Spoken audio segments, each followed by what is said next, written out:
When you're on vacation, choosing where to stay, what to do, and what restaurants to try are consensus decisions. But not when you're traveling solo.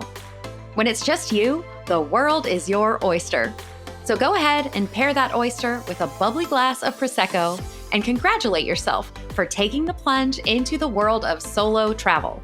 But before takeoff, it's important to make sure you're traveling with personal safety in mind. So today, I'm sharing my top 5 tips for avoiding disasters when traveling solo.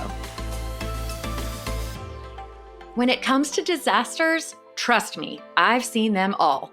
From being pickpocketed in Athens to navigating unpredictable tropical storms in Fiji, to avoiding flooding in Australia and political unrest in Egypt. My recently published book, Flirting with Disaster, will take you on a world tour of my travel mishaps and misfortunes. What I've learned from it all is how important it is to be prepared for the possibilities.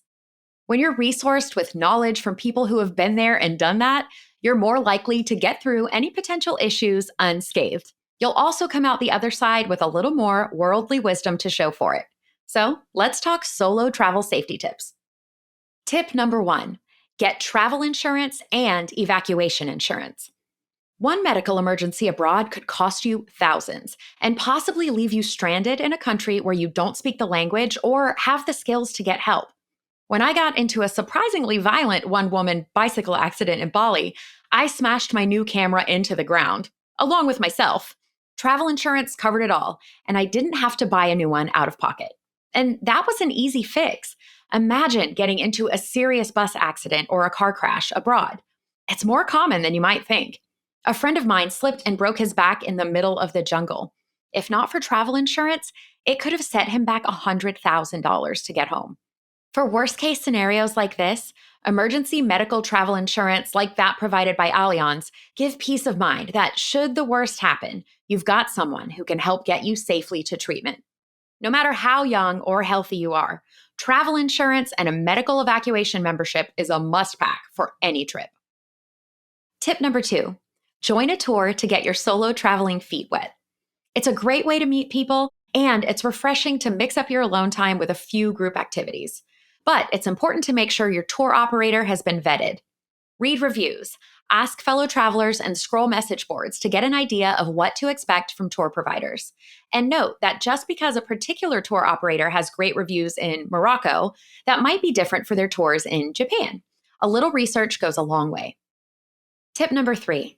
When heading to a new destination, plan to arrive during the daytime.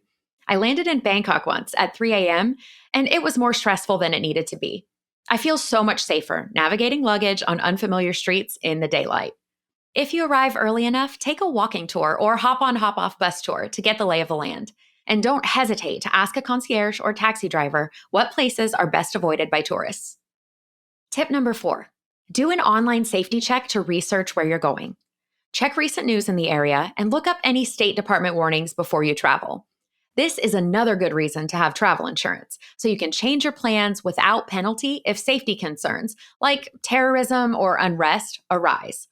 Be sure to Google destination plus scams to find out common issues you might encounter where you're going. I could have avoided those pesky pickpockets in Athens had I only known it was an issue that many travelers had faced. Tip number 5.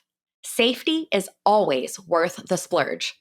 Make sure you've got enough cushion in the bank to listen to your intuition without worrying over how much it'll cost you to get yourself out of a precarious situation.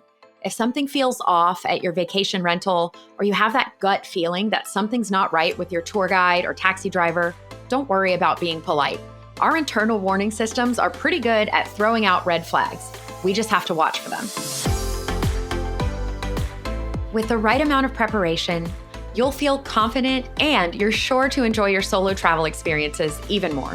Thank you for joining us. If you're planning a trip, be sure to connect with a AAA travel advisor.